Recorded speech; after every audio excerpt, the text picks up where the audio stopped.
Him and, as I mentioned yesterday, our pal John Burkett from CBS 6, the crime insider, after 26 years over there at CBS 6, he's retiring from that, and then he's getting a real job like 2 days later. And no offense to anybody, but probably a far more important job. Well, yeah, all right, I'm going to stick with that. A far more important job over at the Virginia State Police. But he's got this big retirement party that's being thrown for him.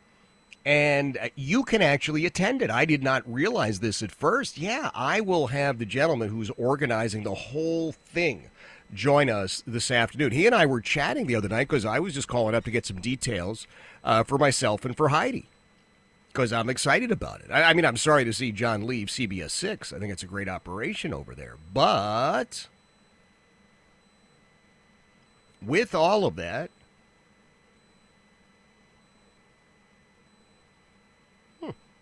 I will tell you that you and I actually have the opportunity to go. And I will take a look at all of that good stuff with you a little bit later. No, I'm just getting an email in here from Heidi saying, hey, this is in my email. Is this legit or not legit? It's about an overdue life insurance payment. No, it's on her. No, I know what you're thinking. Well, Jeff, she heard the good scores from the lab report and your annual physical with Dr. Bob, and is a little concerned that, well, why is she paying all this life insurance on you if you're going to be sticking around? No, this is on her.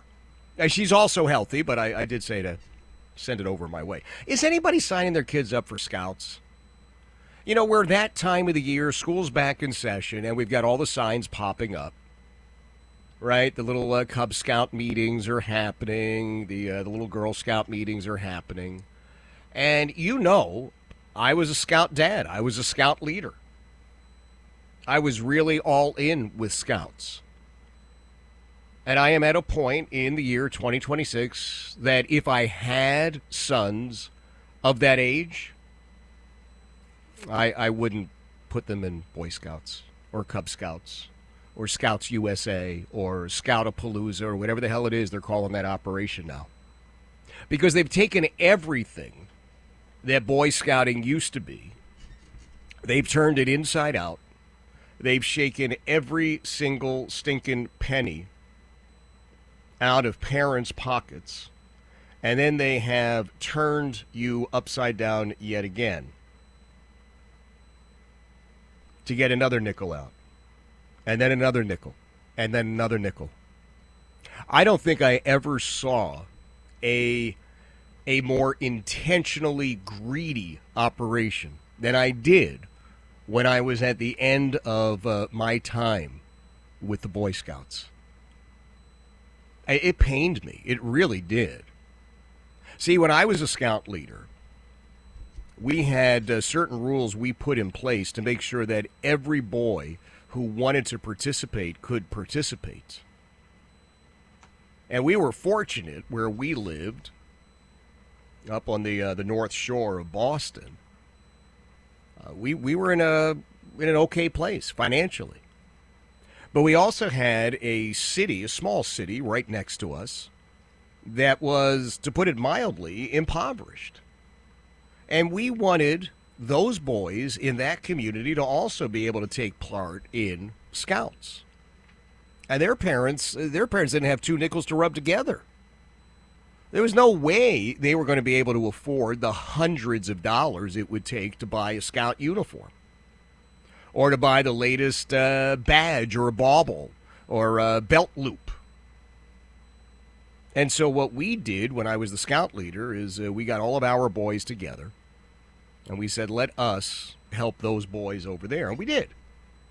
You know, we got some pushback on that. We did. There were people inside of Scouting. Well, you know, those boys ought to be buying their own uniforms. Why are you doing this? Why are you know, that book is outdated. It's like, you know what?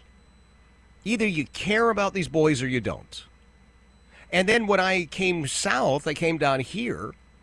What used to be, you already know, at one point it was the Robert E. Lee Council, right?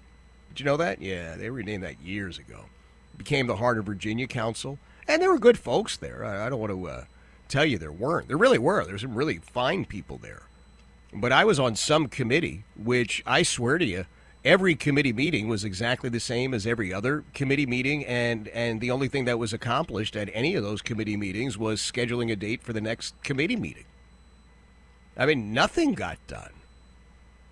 And then we sat around and talked about how nothing got done. And then after nothing had gotten done, another meeting was planned to discuss how nothing had gotten done. But then you take all of the woke garbage, which has now infested Boy Scouts, which is not even Boy Scouts anymore, right? Scouts USA, I believe, is the official title. And if you've got a girl who wants to dress up and pretend she's a boy, as far as Boy Scouts are concerned, that's just dandy. Oh, and you have a daughter? Well, you don't have to put her in Girl Scouts. No, put her in Boy Scouts. Nothing but a money grab, by the way. That's all that was.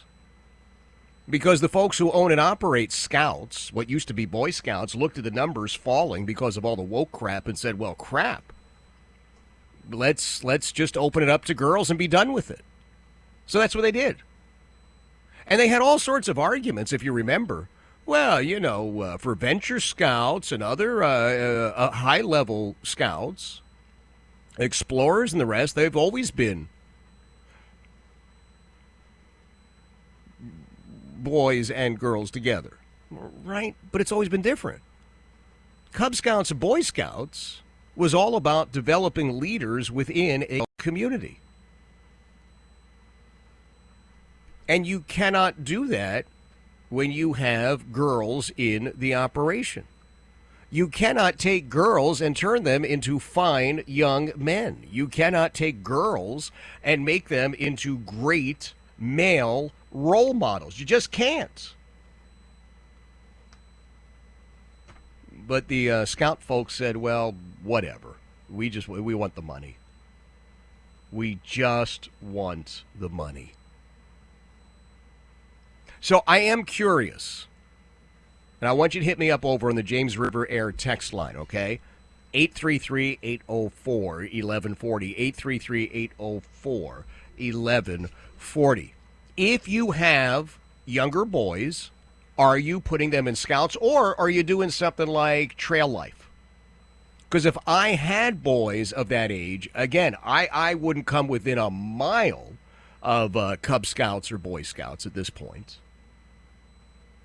But the faith community has got Trail Life. I think that's a great one. How about girls? Because the Girl Scouts went kind of PC and woke even before the Boy Scouts did, but they never did open up the membership to boys, did they? Oh, but did they open it up to boys who were pretending to be girls? That I don't know. So you're going to have to help me out on this, okay? 833-804-1140. 833-804-1140. I would love to hear what it is that you have got to say on this. If, in fact, you've got sons or daughters of that age and you are beginning to see the sort of recruiting posters out there for Boy Scouts, Cub Scouts, and Girl Scouts, are you involving them, or are you staying far, far, far away? Do me a favor. Hit me up on the James River Air text line, 833-804-1140, 833-804-1140. It is 3:16. Jeff Katz, News Radio WRVA.